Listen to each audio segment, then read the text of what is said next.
Welcome to this step-by-step tutorial on using kvCore.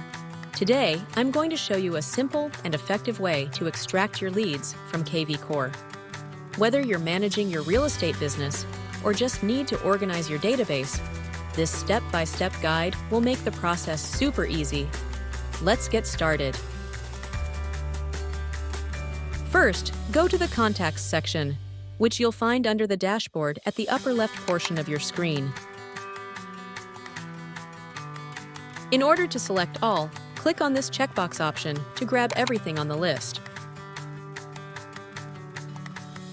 Now, click on the More Actions drop-down menu at the top of the page and select Export.